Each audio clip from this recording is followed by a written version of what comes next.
Assalamu alaikum wa rahmatullahi ta'ala wa barakatuh. On se retrouve aujourd'hui dans cette séance de travaux dirigés pour résoudre l'exercice numéro 9 de la série numéro 1, à savoir la série portant sur les réseaux électriques en régime variable. On va tout de suite donc lire l'énoncé de l'exercice. Donc, l'exercice 9 s'énonce comme suit. Déterminer les éléments des générateurs de Thevenin et de Norton vus entre les bornes A et B des circuits suivants. Donc, le premier circuit est constitué de deux résistances entre lesquelles on a une bobine L et le tout donne une forme d'impie. Et le deuxième circuit est constitué donc d'un condensateur en parallèle, placé en parallèle avec une résistance R, le tout placé en série avec une même résistance grand R. On nous demande de déterminer donc les éléments des générateurs de Thevenin et de Norton de ces deux circuits vus entre les bornes A et B, et ce, en régime continu et en régime variable. Donc, pour cette séance, on va résoudre ensemble le premier circuit. Et le second, je vous laisse le soin de le faire chez vous et de me l'envoyer par voie électronique afin que je puisse vous le corriger. Et avant de commencer la résolution du circuit numéro 1, je vous demanderai de tirer vos cahiers de TD, vos feuilles de brouillon afin de développer les calculs en même temps que moi et de comparer les résultats que je vais vous donner. Alors, l'exercice 9, donc, il consiste à déterminer les éléments des générateurs de Thevenin et de Norton, d'accord, les éléments des générateurs de Thevenin et de Norton en régime continu et en régime variable. On va se contenter de traiter le premier circuit. Le deuxième, vous allez le faire sur feuille. D'accord, vous allez le faire sur feuille et vous allez le scanner et me l'envoyer pour correction.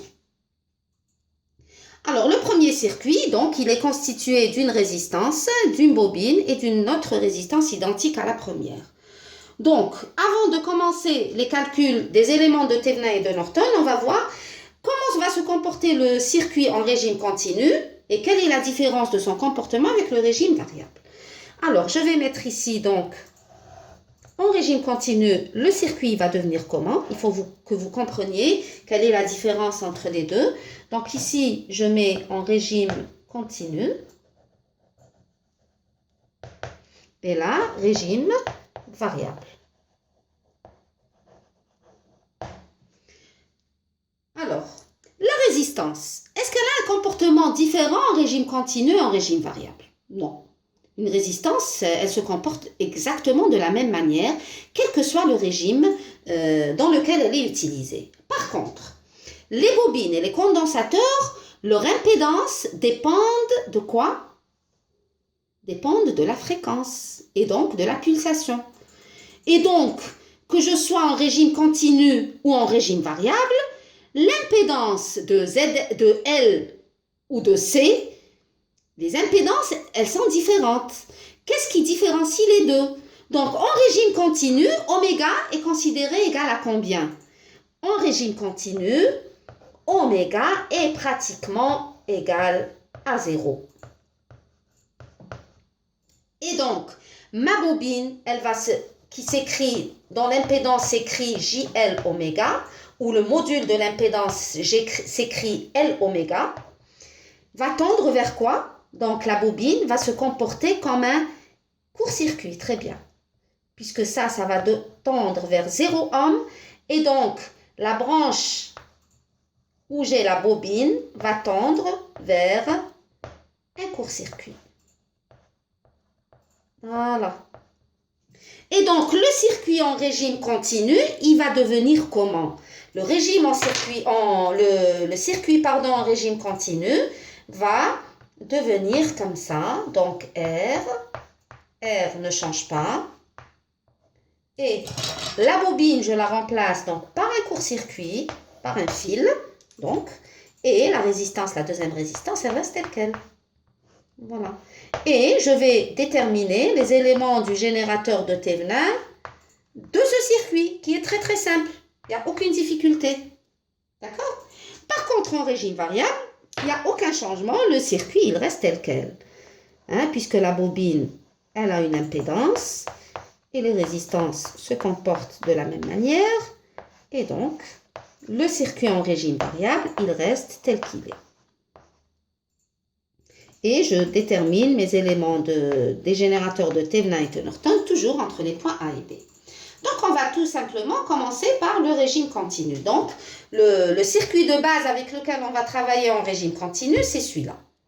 D'accord? Là où j'ai que deux résistances, ici j'ai oublié un R, que deux résistances placées en parallèle. Donc, ça sera très très simple. Et là, donc, c'est le régime variable, on va le traiter tel quel. Donc, c'est le circuit d'origine. C'est tout à fait normal puisque, en fait, le régime continu est un cas particulier du régime variable. Hein, en mettant oméga égale à 0. Mais bon, il vaut mieux que vous sachiez comment se comportent les éléments en régime continu, parce que quand on va faire les filtres, vous devez, donc, des fois, on doit avoir une idée sur le comportement d'un filtre, et le comportement d'un filtre, il est directement lié au comportement de ces éléments. Donc, c'est pour cela qu'il vaut mieux séparer les deux régimes pour que vous sachiez comment se comporte chacun des circuits selon le régime. Donc ici, sans effacer le tout, je remplace seulement la bobine par un court-circuit. Voilà. Et donc, calcul de E Thevenin. Calcul de E Thevenin.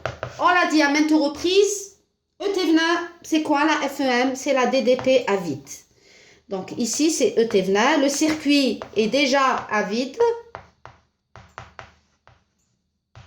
D'accord? Mais qu'est-ce que je remarque? Je remarque que ce point A, c'est le même que celui-là. C'est le même que celui-là. C'est le même que celui-là aussi, puis c'est un fil. C'est le même que celui-là et c'est le même que celui-là. Donc mon E Thevenin, je le retrouve où? Je le retrouve là.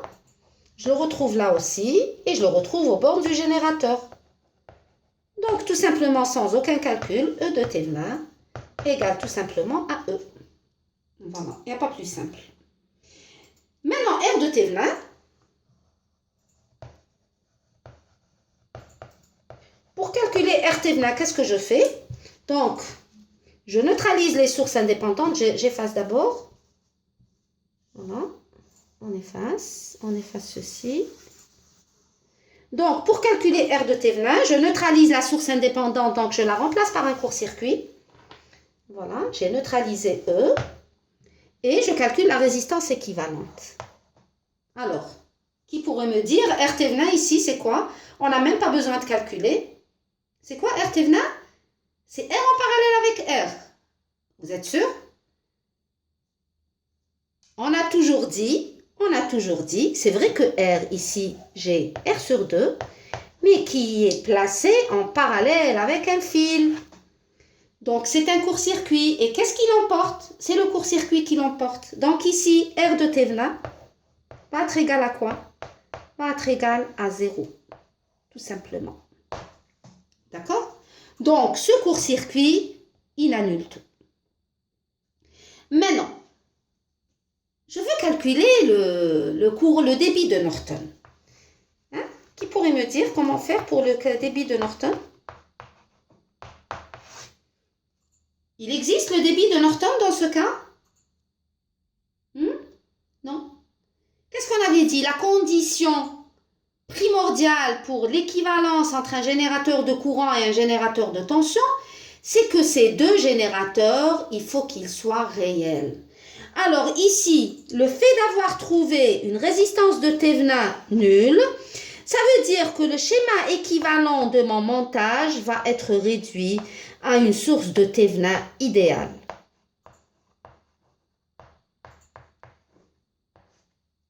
C'est une source idéale. Donc, qui n'a pas d'équivalent en source de courant. Donc, qu'est-ce qu'on peut dire? On dira que le générateur de Norton équivalent à ce circuit et vu entre les points A et B n'existe pas. On ne peut pas trouver un générateur de courant équivalent à ce circuit vu entre les points A et B. D'accord? Donc, on ne peut pas calculer les éléments du générateur de Norton dans ce cas. OK? Donc, c'est bon. Pour le régime continu, c'est bon. Donc, là, je mets calcul de IN, impossible.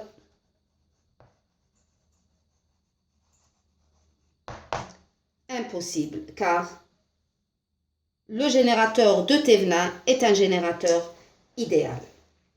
Voilà. Et donc, on passe au régime variable. J'efface les résultats du régime continu.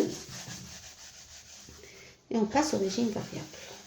Donc là, je remets la bobine à sa place. Donc là, c'est B. Là, c'est la bobine, L. Et là, c'est le générateur, variable E. Donc, bien sûr, la terre ici. Alors, pour calculer E de Thévenin, comme d'habitude, pardon, E de Thévenin, c'est la tension à vide. Donc, calcul de E Thévenin.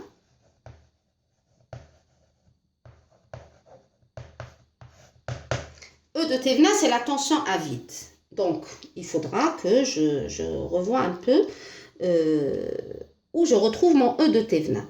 Alors, E de Thévenin, c'est entre les points A et B. Donc, c'est aux bornes de la résistance grand R. Donc, mon E de Thévenin, je le retrouve ici. N'est-ce pas? Et mon E, je le retrouve aux bornes de R ici. Alors, comment on va calculer E de Thévenin? Il faudra, je vous ai toujours dit, avant de vous lancer dans n'importe quel calcul, il faudra bien observer votre circuit. Alors, les observations qu'on doit faire, c'est que là, c'est un circuit ouvert, donc il n'y a pas de courant. Ceci veut dire que L et R sont placés en série. Donc, le courant qui passe dans L, c'est le même courant qui passe dans R. Et la DDP aux bornes des deux éléments placés en série, c'est la tension E. Et donc, qu'est-ce que je peux appliquer ici? Je peux appliquer le diviseur de tension. Le diviseur de tension, lorsqu'il est bien utilisé, il facilite énormément les calculs. Donc, le diviseur de tension, donc je vais avoir E de Thévenin. Ça va être égal à quoi? Ça va être égal à R, donc l'élément aux bornes duquel je veux déterminer la DDP, donc c'est R, sur la somme des éléments qui sont placés en série. Donc R plus JL oméga fois E.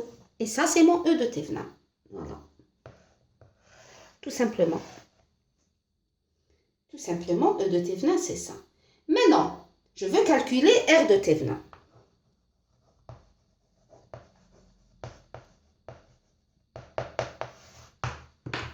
Qu'est-ce que je fais? Donc, qu'est-ce que je fais pour calculer R de Thévenin? Rappelez-moi. Donc, je déconnecte la charge. La charge, elle est déjà déconnectée.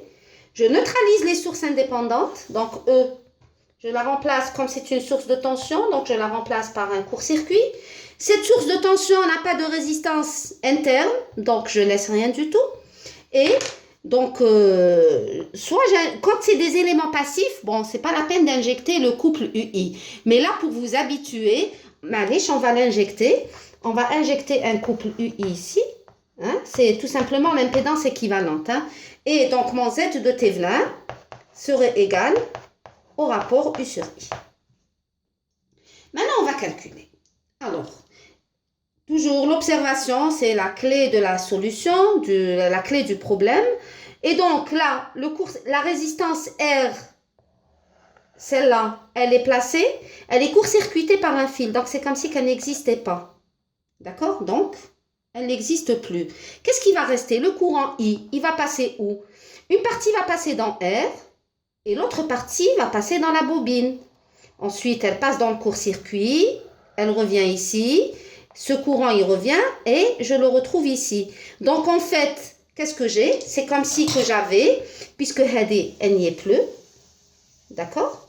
Donc, c'est un court-circuit, c'est la même chose. Et donc, elle est en parallèle avec grand R. Donc, je mets sur le même schéma. Comme ça. Voilà. Et donc, ma résistance de Thévenin serait celle-là. Et Z de Thévenin, donc ça serait quoi? Z de Thévenin serait égal à tout simplement R en parallèle avec ZL. Et c'est donc le produit sur la somme. Donc c'est JL oméga R sur la somme R plus JL oméga. Bien sûr, vous multipliez par le complexe conjugué pour la mettre sous la forme A plus JB. D'accord? Pour la mettre A plus JB. Et vous allez donc avoir, là, on peut le faire très rapidement sans effacer. Donc, ça serait JL oméga R facteur de R moins JL oméga. Donc, le numérateur serait R au carré. Le dénominateur, pardon, R au carré plus L oméga carré. Et là aussi, donc, c'est R au carré plus L oméga au carré. Là, bon, je vais effacer en haut pour que ça apparaisse mieux. Donc, j'efface le E de Thévenin. D'accord? C'est mieux. Donc, Z de Thévenin serait égal à JL oméga R facteur de R moins JL oméga sur R plus JL oméga R moins JL oméga. Voilà, j'efface maintenant. Et donc, mon Z de Thévenin serait égal tout simplement. Alors, le J carré, c'est moins 1. Avec le moins, ça va donner plus 1. Donc, c'est R L oméga carré sur R au carré plus L oméga au carré plus J L oméga R2 sur la même chose, c'est-à-dire R au carré plus R oméga au carré. Donc, ça, c'est la partie réelle et ça, c'est la partie imaginaire. Et j'écrirai que mon Z de Thévenin, c'est tout simplement A plus JB. Voilà. J'insiste sur le fait que vous devez développer ces calculs par vous-même sur vos cahiers ou sur vos brouillons. Donc, l'impédance de Thévenin, ça y est, elle est déterminée. Alors, regardez. Si je mets oméga égale 0 dans cette expression, qu'est-ce que je vais avoir ici? Je vais avoir Z de Thévenin égale à 0 plus J fois 0. Et Z de Thévenin serait égal à 0. Et on retrouve le résultat du régime continu qu'on a fait directement sans passer par tous ces calculs. Voilà. Maintenant, on va passer au calcul des éléments du générateur de Norton. Alors, est-ce que les éléments du générateur de Norton existent dans ce cas? Oui, pourquoi pas? Puisque Z de Thévenin, dans le cas du régime variable, est différent de 0. Donc, le générateur de Thévenin qu'on a déterminé n'est pas un générateur idéal. Donc, il a forcément un équivalent, c'est le générateur de Norton, dont on va calculer le débit tout de suite. Inch'Allah, bien sûr. Donc, je reprends le schéma. C'est celui-là. Donc, ici, j'ai E. Ici, j'ai R. Ici, c'est la bobine. Et là, j'ai R. Et pour calculer le débit de Norton, qu'est-ce que je fais? Je court-circuite. Et comme je l'ai dit lors de l'exercice numéro 7, en cours, j'ai insisté, le courant de Norton, il est pris toujours du haut vers le bas. Et donc, I Norton, c'est celui-là qui correspond au courant de court-circuit entre les points aux bornes desquels on veut déterminer les éléments. Alors, si le courant de Norton passe dans ce court-circuit, quel serait le courant qui passerait dans la résistance grand R d'après vous? Puisque la résistance, elle est court-circuitée. Donc, la DDP à ces bornes, elle est égale à 0. Et comme la résistance est différente de 0, c'est forcément le courant qui s'annule. Donc, le courant qui passe dans R ici est forcément égal à 0. Et donc, le courant IN, en fait, il passe dans la bobine. Voilà, c'est comme ça. Le courant IN passe dans la bobine. Et la bobine, elle est branchée comment par rapport à R? Elle est branchée comment? Puisque là, c'est un court-circuit, donc celle-là n'existe plus. Donc, c'est comme si que R et L étaient branchés en parallèle. Voilà, je reprends le schéma ici. Voilà, L et IN ici. Et là, j'ai R. Et là, j'ai E. Et donc, c'est très facile. Le courant de Norton, il serait égal à quoi dans ce cas?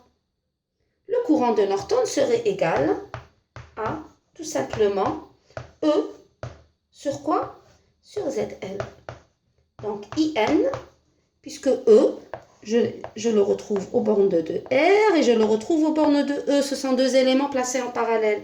Donc, c'est E sur JL oméga. Voilà. Et là, c'est mon courant de Norton, tout simplement. Ça, c'est le courant de Norton. Et on pourrait vérifier l'équivalence entre les deux générateurs. On pourrait vérifier facilement l'équivalence entre le générateur de Thevenin et le générateur de Norton. Alors, on reprend les résultats qu'on a vus, qu'on a trouvés tout à l'heure. On avait trouvé que E de Thevenin, c'était quoi? E de Thevenin, si je me rappelle bien, c'était donc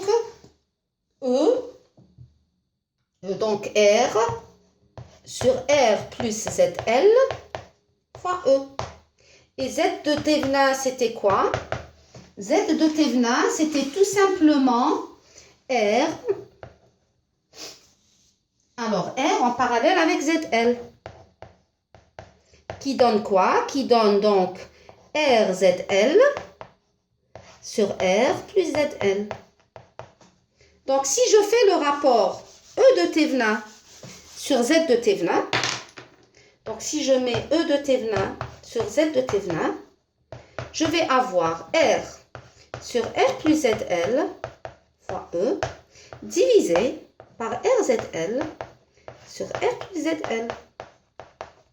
Alors, R plus ZL va disparaître avec R plus ZL, R va disparaître avec R et je vais avoir ici E sur ZL. Et ça, c'est quoi? On vient de trouver que ça, c'est le courant de Norton. Et d'où l'équivalence vérifiée.